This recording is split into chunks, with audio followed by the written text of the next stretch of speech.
Hello, I'm Leila Kramer, Executive Producer for the National Library of Patient Rights and Advocacy. Over the past few months, much of the news has come from the Department of Health and Human Services and its Secretary Robert F. Kennedy Jr. There have also been many press conferences from the Director of the CDC, Dr. Susan Menarez, and Dr. Oz, Administrator of the Centers for Medicare and Medicaid Services. Their decisions and their changes they have suggested have raised much controversy in this country. Today, my guest is Bob KIeserman, the founder of the National Library and Patient Rights and Advocacy. Bob is the retired chair of the Healthcare Administration program at Arcadia University near Philadelphia, where he oversaw that program and taught hundreds of students in his 22 years in that position. Since retiring, Bob has worked as the publisher for our books and our scholarly journal, and has also contributed to many of those publications. Today, he is here with me to discuss the recent events affecting the healthcare delivery system and the public health care system in the United States. Welcome, Bob, and thank you so much for joining us. Thank you for having me. So, putting politics aside for the moment, how are you feeling about the recent decisions from the government? Not good. I'm very troubled. It was interesting. Yesterday, I had the opportunity to interview a physician who is an author of a new book called The Decimation of Our Healthcare System. And he was telling me in the interview that all the things that we're going to talk about a little bit today, he agrees with. And very troubled. And I think most physicians, most healthcare providers in this country are equally troubled. And I think the American public should be troubled. I am very concerned about the policies that have changed over the last year about limiting access to care, about changing the politics of gender changes, changing the vaccination recommendations, which is very dangerous, and changing the food pyramid that's been around forever and putting steak at the top of the chain. So those are basically, among other things, that's really what's troubling me as we speak today. Mhm. Now, you say that the decisions that they're making are dangerous. In your professional opinion, could you expand a little bit about that? Yes. I read an article recently in the Wall Street Journal. I heard that, or read that pediatricians, when parents come with their kids to the doctor, they're spending more time explaining the vaccination situation and going back and forth about vaccinations and when they should be had and when they should not be had. And it's limiting their time to examine the child because, as we both know, doctors have a limited time with the patient. At least that's what they've created. So that's one of the worst dangers. The other is, again, in pediatrics, that they're not readily suggesting that every child get a measles shot, that every kid get a flu shot. And probably the biggest concern to most people, especially in people in public health, is that when the baby is born, that the mother is not getting a hepatitis shot before she's gives birth, and the child typically was given a hepatitis shot right after birth. And now they're saying it may not have to happen. Well, a lot of pediatricians are very, very concerned about that. I also think that the American people, I hope by this point, are not totally buying into what's coming out of the Department of Health and Human Services.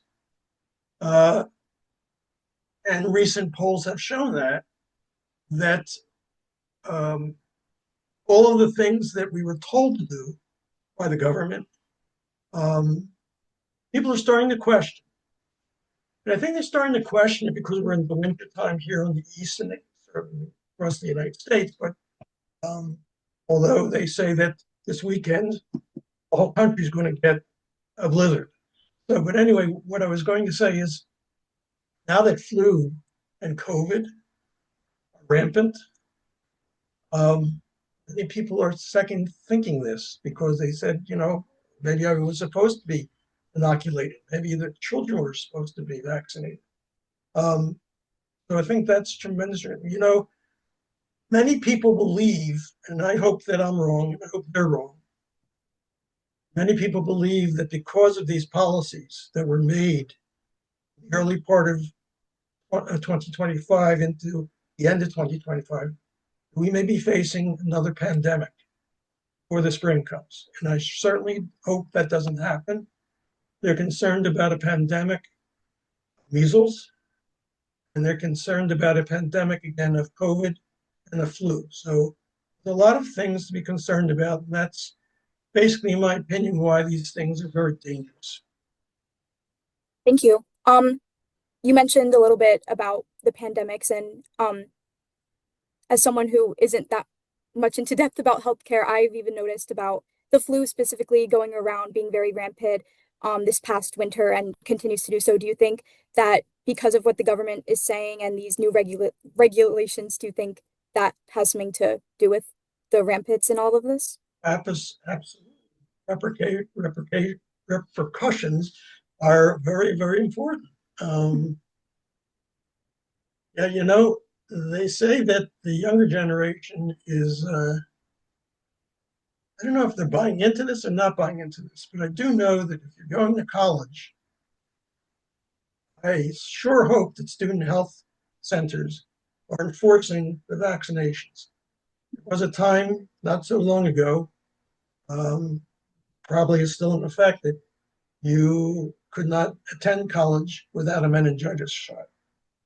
So I hope that they're enforcing this because in that kind of environment in particular, where everybody is in dorms and they're close in classes, that's uh, that's a bad place for disease to exist. So I hope that they're doing something about it. But I hear your question.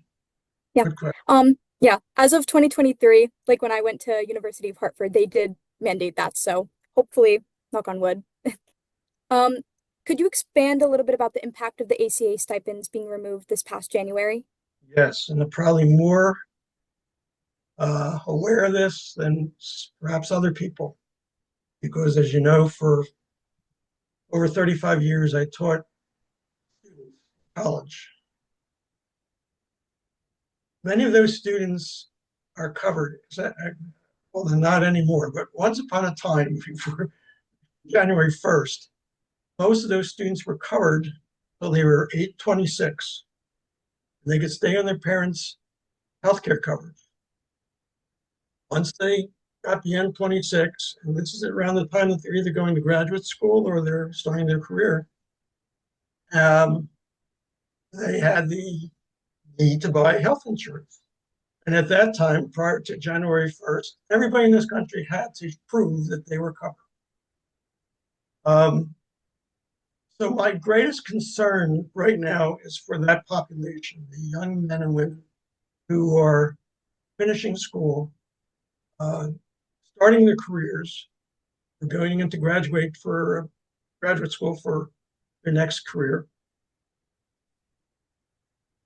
Because I know from personal experience, that ACA subsidy makes a difference between someone being able to afford health insurance and not.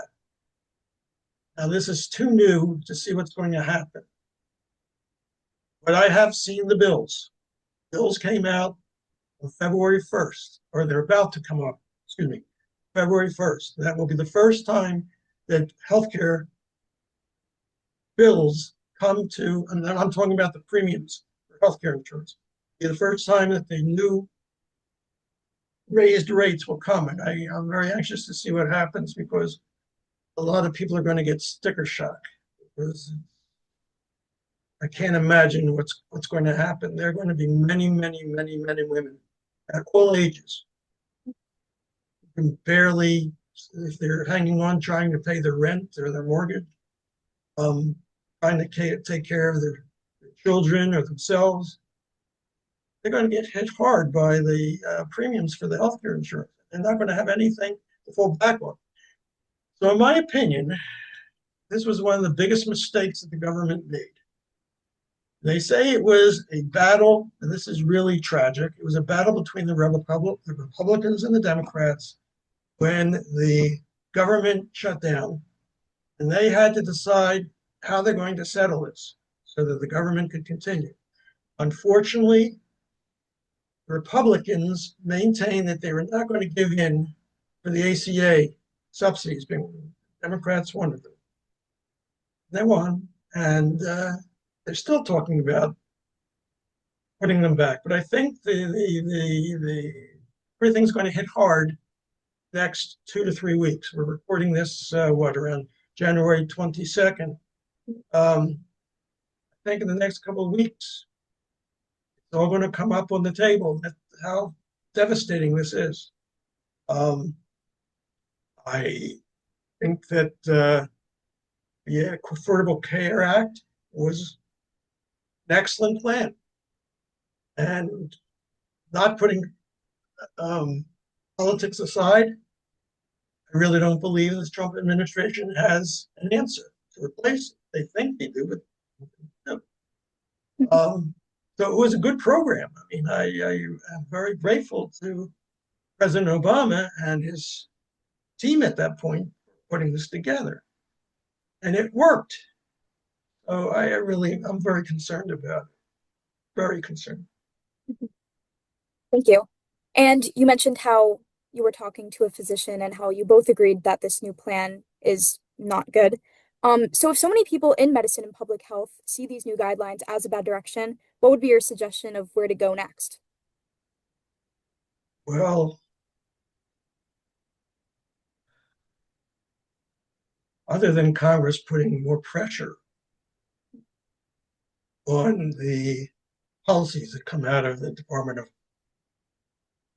Health and Human Resources,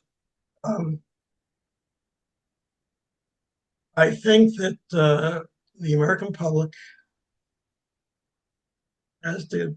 I'm sick and tired of being sick and tired, and they have to contact their Congress people and the senators and the Congress people. They have to voice their opinion and say this is not right. We're going to have an economic crisis. There's going to be healthcare repercussions. In answer to your question, I think that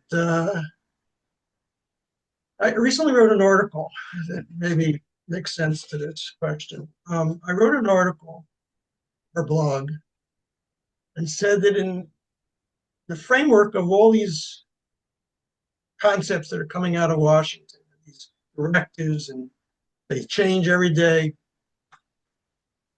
the American public should continue to be guided by their doctors, because their doctors, for the most part, are not going to let them down. If we look at the studies, it shows that the American Medical Association and all of their members totally are in agreement that everything that has been dictated by Washington is, I won't use the word stupid, but it's nonsense. Okay. And it's going to have an effect on their patients. So my suggestion is that every person use their doctor as their guide.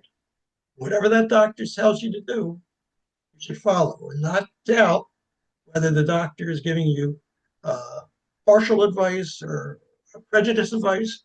No.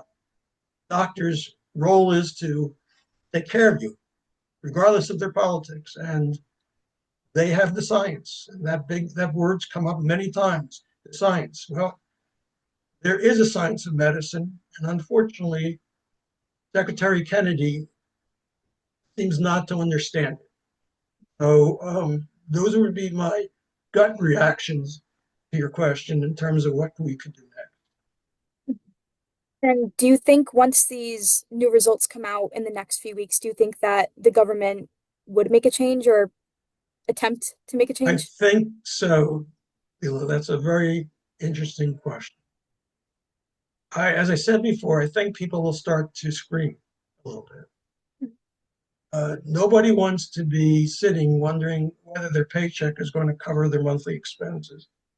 I think that they're going to start to really become annoyed, and they're going to pound on the doors of their government officials and say, help us. It also will affect, in a spiral effect, probably the economy.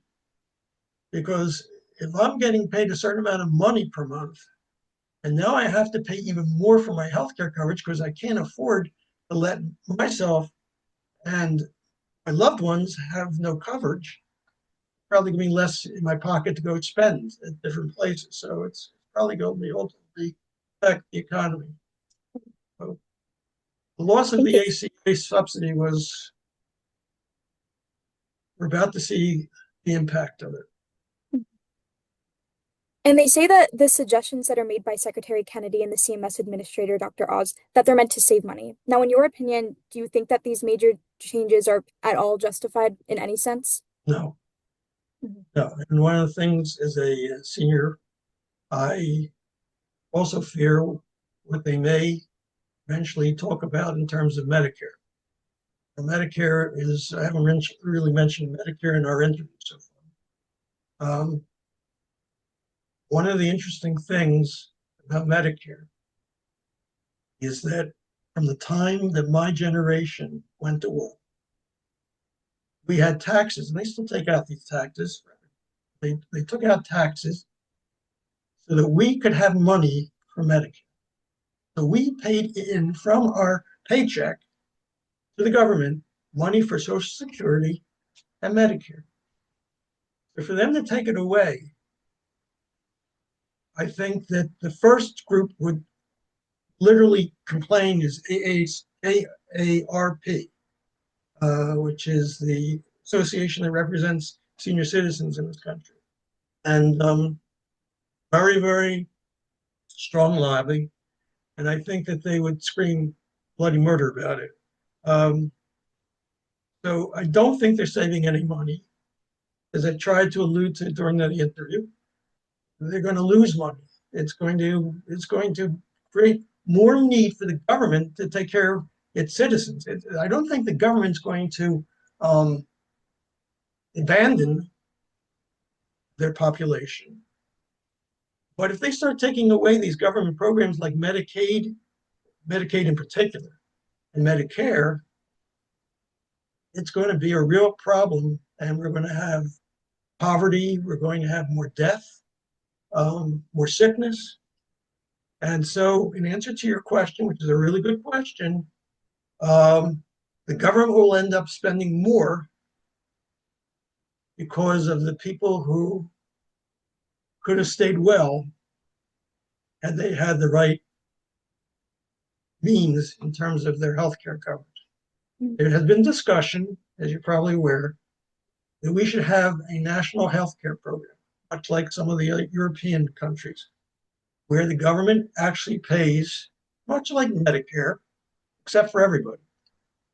Um, you would need two things. One, we'd have to have honest politicians who would take care of the money that's being paid in from taxes.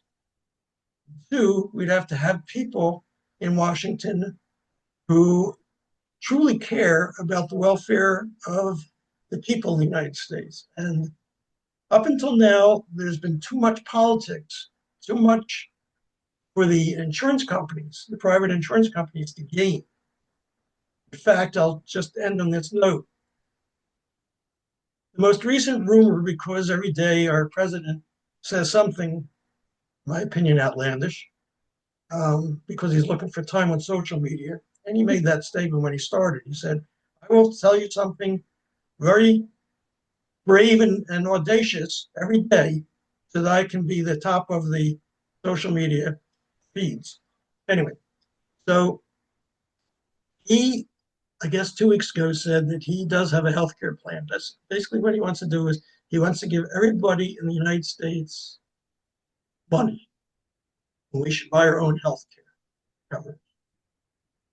Well, on the surface, that sounds nice. I don't know how much he intends to give to each person. But the bigger problem is that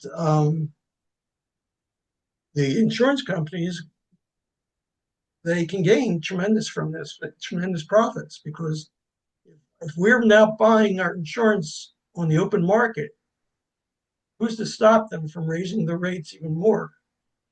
and then we'll have what we call shopping for healthcare, which is not such a bad thing. But right now, and maybe it's my age, I've been very happy with the healthcare system in this country. This is the first year that I've literally become